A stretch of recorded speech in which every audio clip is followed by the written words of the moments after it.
Well, hey Gundam Maniacs, welcome to another episode of Gundam Explained. So it's pretty cool here that I'm going to be reviewing a Gunpla from Mercury, which I wish I would have all of them by now, even the aerial. This one I acquired, it was a little more expensive than I think the retail price, not by much, but I wanted to get my hands on one of these. So yeah, let's look at it. And it is called this. Yeah, that's right. Look at that name. Can you say what it is? Can you? Well, I've heard others say it and they say Beguir-Beu. Now, there's others that have said it could be wrong, but if you happen to have a correct pronunciation, let me know, because isn't it just another one of those funny things with the names, you know? It's like, eventually you remember it because of how crazy they are, right? But before we get started, if you haven't, please but first watch the video and then but also subscribe, especially if you haven't right now. But also check the links in the description while you're down there, because there's a Discord where we all talk Gunpla and stuff, and it's awesome. But then there's ways you can support the channel to get some cool benefits. So think about that. All right, and looky what we have here, right? What is this that we have here? Okay, it's called that Beguir-Beu, right? From which Mercury, you kind of get a good look at that, like we just did.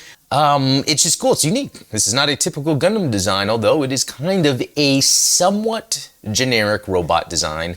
But I think it's in context of being a new Gundam show that actually makes this interesting. And we'll get into that with the accessories and some of the gimmicks that go along with it. But just kind of looking at the general design here, it looks cool, you know? It wouldn't be the first Gunpla I'd choose from getting, but at least I'm able to get one.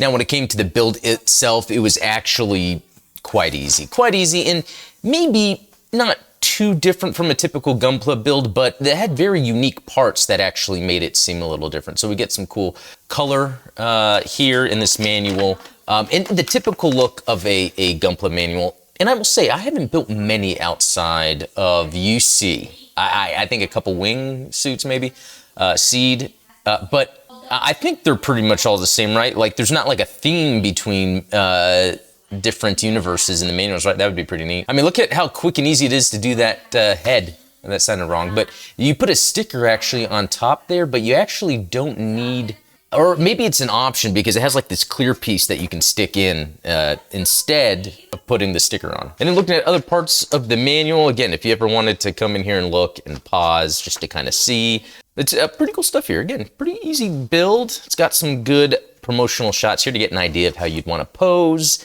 You can see kind of its weapons in use and everything. Here's a kind of drawn, I guess if I can show it here, that kind of hand-drawn shot, different purple, which is very interesting. Is this really to get people that obsessed to like maybe actually get the correct color? Yeah, they have the colors here, which are different from the color here. Different purples, that's very interesting.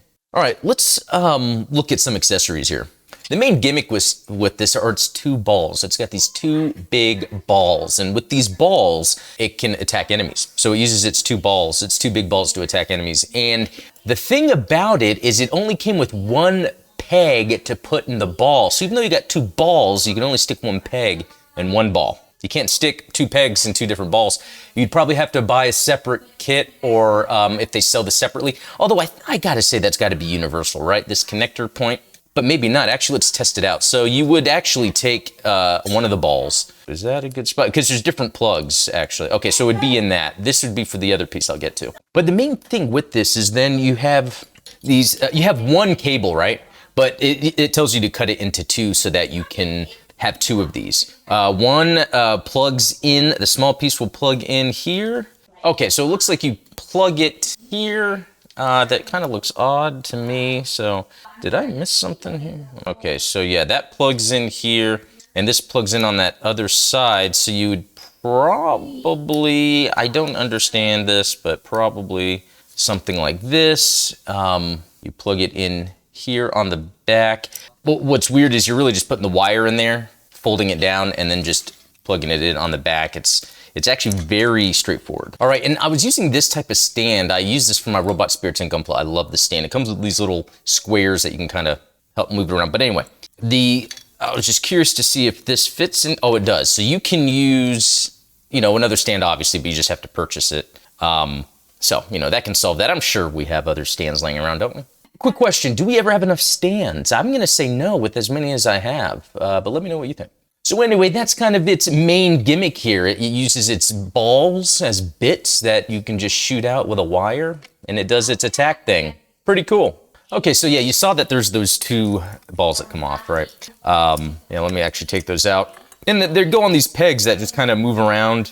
Actually, they just swivel, but they're on the back. And then you've got the cool little binder backpack thing where you can kind of like close it, open it. You know, there's not too much to it, but it adds a little bit of flair for when you're wanting to pose it. You know, it kind of gives it some wings to go along with the wings up here.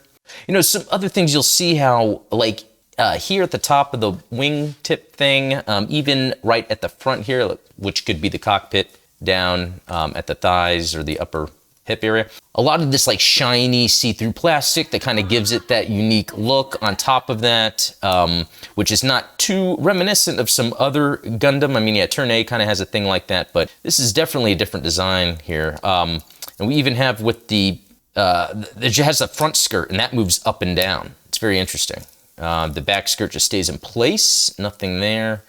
You know, all the same articulation you would really expect from anything that is like a standard like humanoid robot shape.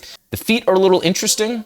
That kind of helps give it, I guess, some standing, some, support to stand. And then it looks like you can open it up too if you wanted to do that for flying, for clawing. So that could be a good weapon to use.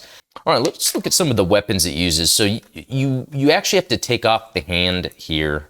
And then this is its blade here. You just stick that in.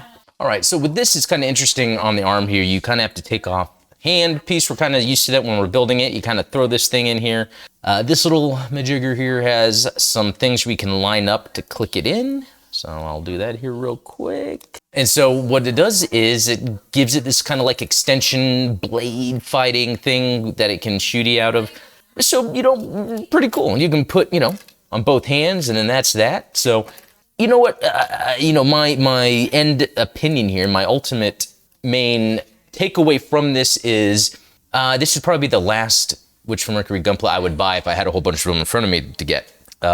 So it's just kind of cool, and I was excited to do this for a video, to be honest. I think it was more exciting to do a video to talk about what one of the Witch from Mercury Gundams you can get right now, what it's like, more than I was excited about actually having it. So I don't know if I'll do a giveaway for this for someone that might want it or something. And guys, like I meant to show this off. I just want to kind of show if it actually gets into focus. Just some of the pictures on the box here, if you're kind of interested in the poses it's doing. Again, you know what's interesting? It looks like the purple, even the purple on the box looks more like this purple than that weird animated or that hand-drawn looking picture we saw that had a different purple. Curious what you guys think about the purpleness. Was that a mess up? I don't know. Are they expecting you to paint it the correct purple for those that are really into that? I don't know. But anyway, there we go. That is the Witch from Mercury Gundam that I'm able to get a hold of. It wasn't as exciting as I thought. I even forgot to mention it had a couple stickers to put on, but really nothing like here. There's like a sticker on the back here, that sticker on the top on the head I was mentioning, and I think just some other little pieces. It's really not much. I think it'd be hard to mess this up. I even panel lined it. You probably saw it, but there's really not much there to do with that. It would be cool though, I guess, as this becomes a more normal kit, or maybe as people get ideas, how you can customize this, because it has a very unique look compared to most Gundam stuff out there. So anyway, curious what you guys think of it, because not too interested in it. I wouldn't have bought it, really, except it was the only one available, and I was really excited to talk about it for the channel. So please, let me know what you think, and guys, we'll talk later.